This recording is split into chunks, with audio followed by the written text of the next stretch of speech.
Meski peran laptop belum bisa tergantikan secara utuh oleh tablet Android, namun fungsi komputer di era Internet of Things itu perlahan mulai bervariasi oleh karena kemunculan tablet. Nah, oleh karena itu, Pichal mau bahas nih sebuah tablet lagi yang secara spek masih tergolong oke dengan harga yang nggak bikin jebol kantong. Dan ini datang dari brand yang familiar di pasaran smartphone dan juga tablet, yaitu dari Advan. Seperti apa detailnya? Let's check it out.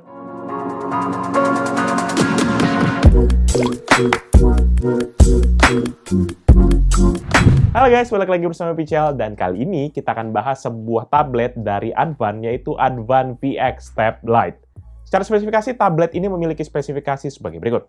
Prosesor octa-core Tiger T618, layar IPS LCD 10,4 inci dengan resolusi 1200x2000 atau 2K, dan refresh rate hingga 60 Hz, internal storage sebesar 128GB, RAM 6GB, kamera depan dengan resolusi 5MP wide, kamera belakang dengan resolusi 8MP wide, baterai 6000 mAh, operating system Android 13, dan jaringan dual SIM card 4G hybrid.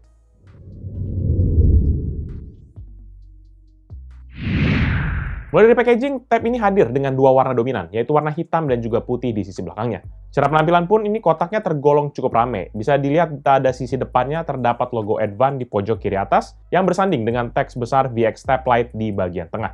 Lalu nggak lupa juga terdapat bundling SIM card XL di kanan atas, serta gambar produk yang tercetak besar di tengah bagian bawahnya. Sedangkan di sisi kanan dan kirinya nanti hanya terdapat logo Advan dengan latar belakang berwarna hitam. Lalu pada sisi atas dan bawahnya hanya ditemukan teks bertuliskan VX Tab Lite di kedua sisinya. Terakhir, pada sisi bawah kotak, di sisi ini kembali lagi ditampilkan gambar produk dengan teks VX Tab Lite dengan background berwarna putih serta beberapa spesifikasi lengkap dari tablet ini dengan keterangan tambahan di bagian kiri bawah kotaknya. Setelah kita bahas kotaknya, kita langsung aja deh ke isi paket penjualannya. Di mana di dalamnya ini kita akan menemukan tab itu sendiri yang terbungkus menggunakan plastik putih, lalu satu kabel charger USB Type-A kepada USB Type-C sepanjang 83 cm, sebuah charger sebesar 10 watt, SIM card ejector, kartu garansi, dan juga bundling XL dengan bonus kuota hingga 80 GB. Oh ya, nggak ketinggalan juga ya, kita dikasih flip case pelindung tabnya yang langsung kita dapatkan, walaupun dia berada di luar paket penjualannya. Selebihnya sih nggak ada apa-apa lagi dalam paket penjualan.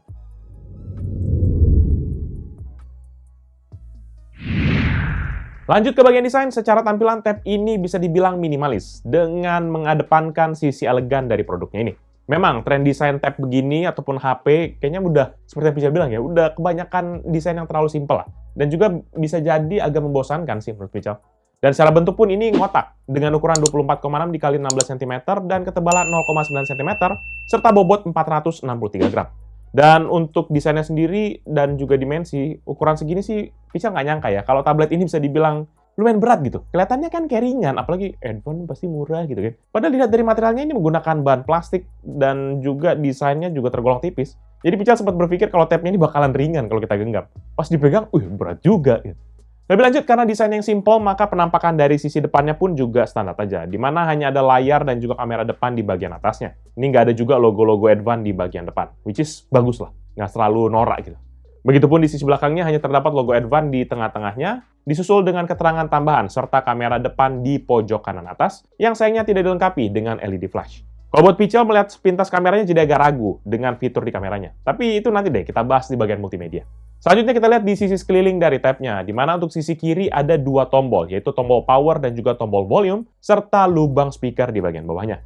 Sementara di sisi kanan nanti terdapat slot USB Type-C, port audio 3,5 mm, dan lubang untuk speakernya. Lalu di sisi atas terdapat lubang mikrofon dengan slot SIM card dan juga micro SD card dari tablet ini. Sementara kalau sisi bawahnya ini polos saja, nggak terdapat apapun di sini.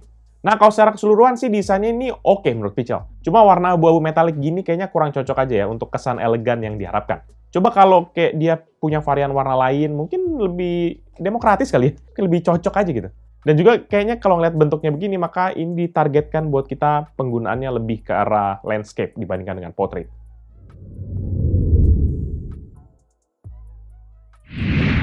Beralih ke area layar, maka tablet ini sendiri menggunakan layar IPS panel berukuran 10,4 inci.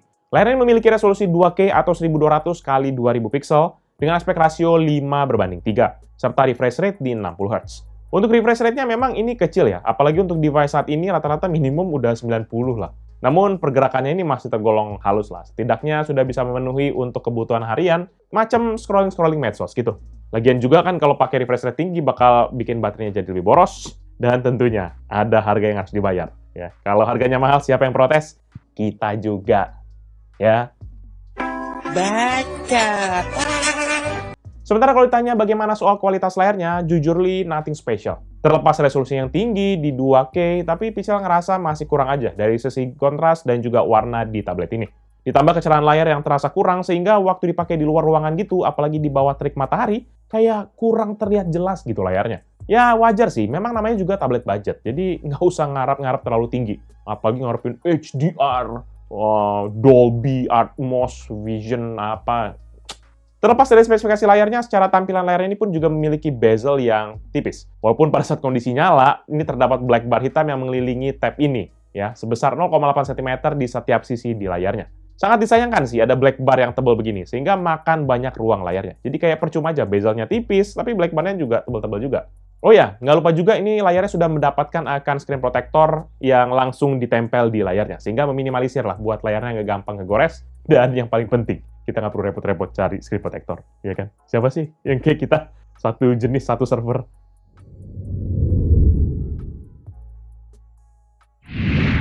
Lanjut ke bagian spek tabnya, maka tablet ini sendiri tuh dilengkapi dengan sistem on-chip dari Unisoc Tiger T618 dengan kode UMS 512. SoC ini sendiri memiliki fabrikasi 12 nanometer dengan konfigurasi 8 inti, yaitu 6 inti ARM Cortex A55 dengan maksimum frekuensi 2 GHz, serta 2 inti high performance dari ARM Cortex A75 dengan maksimum frekuensi 2,0 GHz. Sementara untuk GPU-nya, tablet ini dilengkapi dengan ARM Mali G52 dengan base clock di 850 MHz. Nanti internal tab ini juga akan disandingkan dengan RAM sebesar 6 GB yang secara idle memiliki free memory di 2,9 hingga 3 GB. Sementara untuk storage-nya pun, tab ini memiliki ruang penyimpanan sebesar 128 GB yang secara default terisi 13 GB atau 9% dari total penyimpanannya. Namun dengan hadirnya slot microSD card, nanti kalau mau menambah ruang penyimpanan bisa kita tambahin menggunakan slot microSD card yang kita punya. Sebenarnya sih ya, kalau dilihat dari namanya, maka tablet baru ini tuh terlihat seperti versi Lite atau versi yang lebih murah dari Advantab VX. Memang secara spek sih terdapat beberapa perbedaan yang mencolok. Ya seperti RAM yang dimana itu sudah 8 GB, yang Lite-nya cuma 6, prosesornya juga yang lebih kencang, dan juga memori internal 128 GB yang bisa diperluas hingga memori eksternal hingga 1 TB, serta memiliki 4 stereo speaker.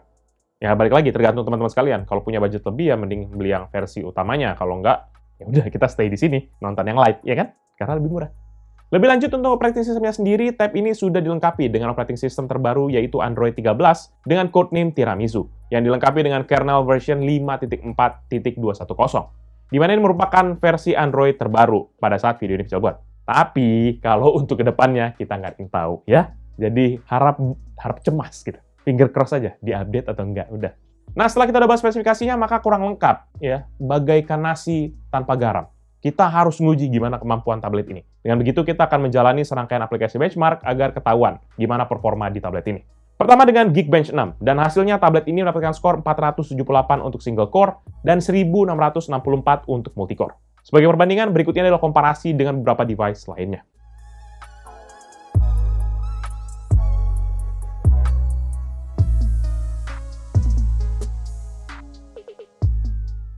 Kedua dengan Antutu Benchmarks versi 10.0.1, dan hasilnya tablet ini mendapatkan skor sebesar 308.255 dengan komposisi CPU 96.732, GPU 56.264, memori 81.001, dan UX 74.258. Sebagai perbandingan, berikutnya adalah komparasi dengan beberapa device lainnya.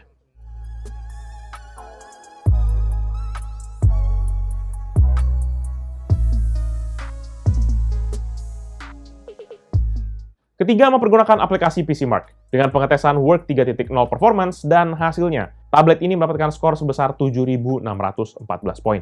Sebagai perbandingan, berikut ini adalah komparasi dengan beberapa device lainnya.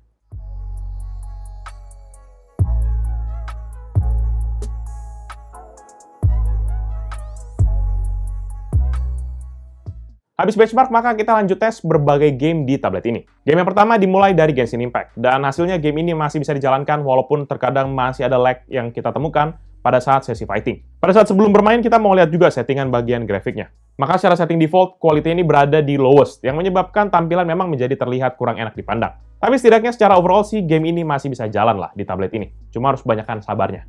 Lanjut untuk game selanjutnya yaitu GTA San Andreas, dan secara default ini game disetting dengan visual effect settingan high. Dari hasil pengetesan kita mainin berapa lama, maka secara mengejutkan ini juga nggak ada kendala sama sekali. Kayak patah-patah maupun nge-lag tuh sama sekali nggak ada di game ini.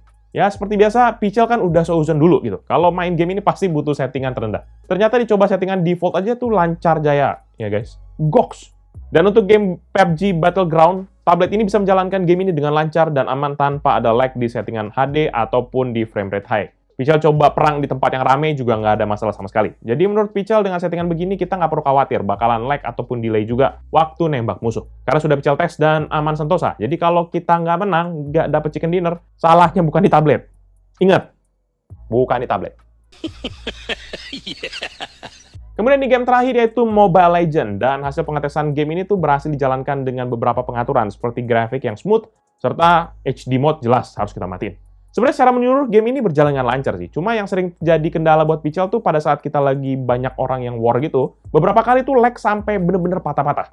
Tapi ya memang sering terjadi sih untuk game Mobile Legends dengan settingan seperti ini. Bahkan di HP ataupun tablet yang spek lebih tinggi pun memang beberapa kali masih sering terjadi. Jadi terpaksa kita harus turunin lagi settingannya ke yang lebih rendah. Dari semua tes yang sudah dijalankan, maka Pichel juga lakukan tes nih untuk melihat gimana suhu panas yang dihasilkan oleh tabletnya. Dan ini kita tetapkan dalam dua kondisi, yaitu saat idle dan juga dalam load yang tinggi. Dan dalam pengujian ini, Pichel menggunakan stress test dari Antutu.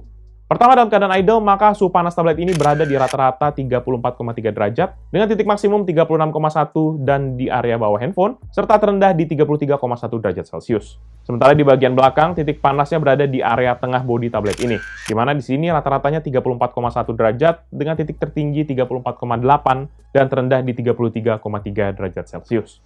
Kemudian selanjutnya pada saat stress test, maka tablet ini berada di rata-rata 38,6 derajat, dengan titik terpanas 39,8 derajat, yaitu di area atas layar, serta titik terendah di 36,1 derajat Celcius. Dan pada area belakang tablet, ini juga terdapat peningkatan temperatur di angka rata-rata 40 derajat. Untuk titik terpanasnya pun nggak terlalu beda jauh, yaitu hanya di 40,5 dan terendah di 39,4 derajat Celcius.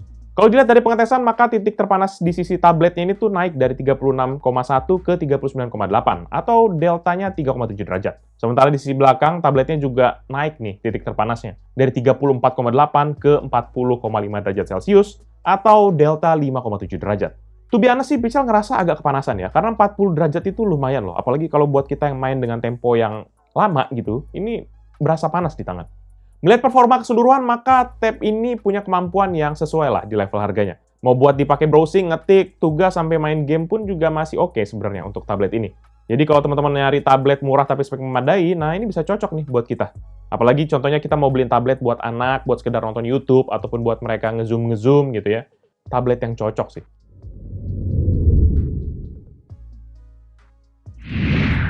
Di sektor multimedia, tablet ini sendiri memiliki kamera dan juga audio yang cukup makan. Nggak ada yang terlalu menghebohkan menurut Pichel. Di mana untuk urusan audio, tabletnya ini memiliki mono speaker yang ada di sisi bawah kanan dari tabnya.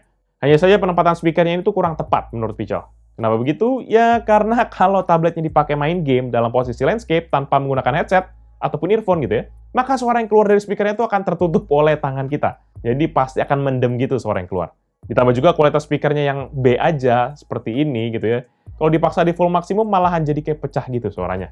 Oleh karena itu, kita coba tes juga, apakah ada sesuatu yang menarik di audionya ini. Mana tahu kencang-kencangan doang gitu kan, bisa juga. Makanya kita tes menggunakan lagu, dan juga kita main game, maka dalam full maksimum, tab ini dapat menghasilkan suara rata-rata 97,6 desibel, dan maksimum hingga 105 desibel. Untuk soal kencang-kencangan sih memang kencang banget nih speaker. Tapi seperti yang Pichel bilang tadi, kalau suaranya pecah di full maksimum.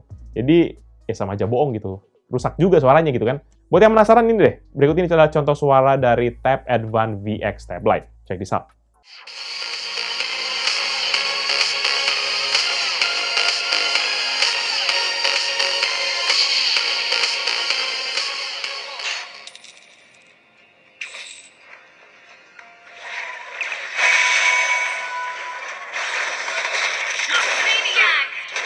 Selanjutnya di bagian kamera, maka tablet ini sendiri terdiri dari satu kamera di bagian belakang dan juga satu kamera di bagian depan. Untuk kamera belakang atau kamera utamanya ini memiliki resolusi 8 megapiksel dengan aperture 3.0, sementara untuk kamera depannya itu sebesar 5 megapiksel dengan aperture 3.0 juga. Kamera belakang ini nanti bisa mengambil gambar sebesar 3264 dikali 2448 piksel dan juga bisa merekam video Full HD dengan resolusi 1920 x 1080 dan refresh rate 30 fps. Dan terdapat berbagai mode yang ada di kamera ini seperti kayak mode foto, video, portrait, panorama, time-lapse, dan juga night mode. Hingga ada juga sih setting pro jika kita ingin menyusahkan hidup kita. Ya, enggak deh. Mau setting manual hasil foto dari kameranya. Cuma memang secara kualitas dari kameranya ya biasa aja. Ya sebenarnya sih Pichel masih bersyukur, untungnya ada mode HDR di tablet ini, yang nggak dipangkas. Jadi minimal membantu meningkatkan akan tingkat ketajaman detail foto di dalam beberapa kondisi tertentu. Sementara di kamera depan ada sebuah kamera dengan resolusi 5 megapiksel yang dapat merekam foto dengan resolusi 2592 dikali 1944 piksel, atau merekam video dengan resolusi 1920 x 1080 di 30 fps. Sama dengan kamera belakangnya, kamera depannya ini juga nggak ada fitur yang asik untuk digunakan. Padahal kan kamera depan gini biasanya sering banget ya dipakai orang buat selfie. Kenapa sih nggak dikasih fitur kayak beauty cam gitu atau minimal fitur filter-filter foto gitulah, ya kan? Padahal fitur kayak begini udah banyak banget di kamera smartphone budget zaman sekarang. Yang kayak kemarin tuh, HP 1,2 juta, 1,4 juta, udah ada AR zone-nya, kan lucu gitu yang kayak...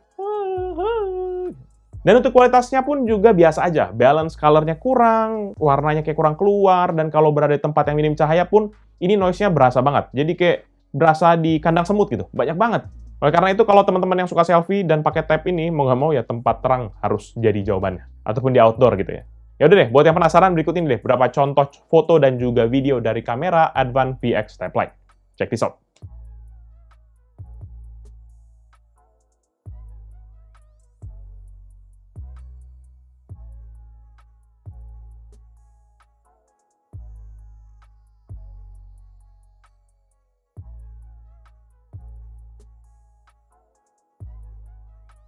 Guys, inilah kira-kira hasil dari kamera Advan VX Tab Lite. Nah, ini di settingan Full HD nya ya guys ya. Ini hasil dari kamera Advan VX Tab Lite. Nah, ini ada di settingan tertingginya.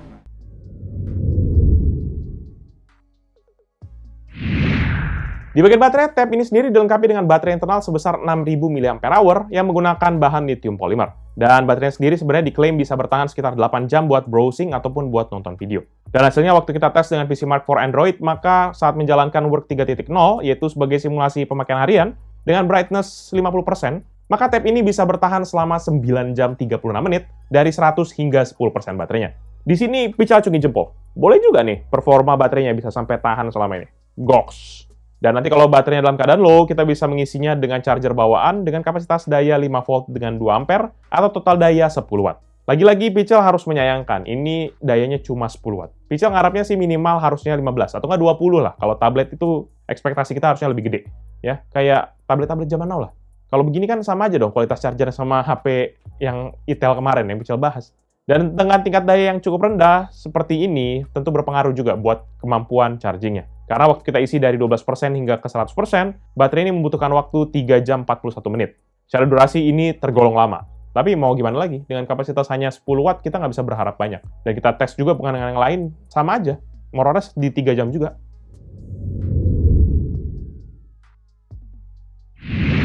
Terakhir untuk bagian konektivitas, maka tab ini sendiri sudah memiliki dual slot SIM card hybrid, di mana ini sangat disayangkan karena kita harus memilih satu slot untuk SIM card ataupun micro SD card. Ya, ini SIM card yang kedua ya, atau micro SD card. Jadi kita nggak bisa kayak Itel kemarin, ada 2 SIM card dan 1 micro SD card. Untuk SIM cardnya sendiri sudah bisa kita pakai seperti biasa untuk mobile data, SMS, dan juga untuk telepon.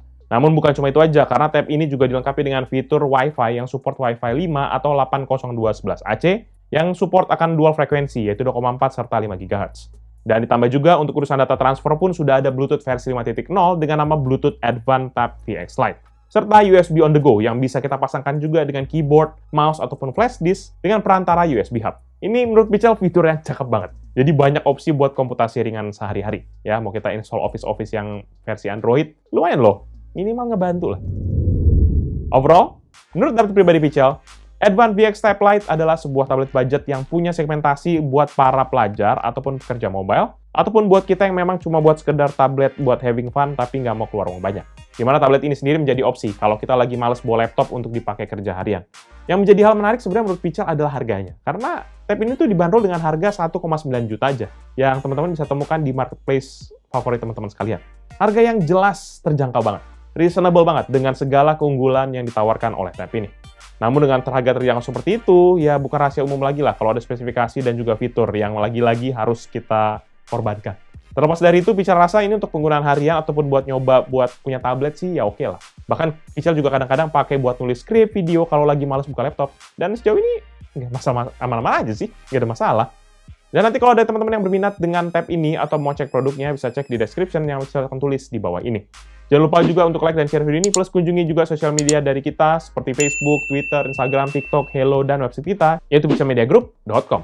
Dan kunjungi beberapa YouTube channel kita di bawah Pical Media Group, yaitu Pical Main Game yang bahas soal game konsol, PMG Fams yang bahas vlog aktivitas Pical dan juga keluarga, serta Pical Toys Time yang bahas soal mainan. Jangan lupa pada subscribe guys. Subscribe. Jadi itu dia video Pical kali ini. Thank you guys for watching, and see you in the next video. Bye-bye.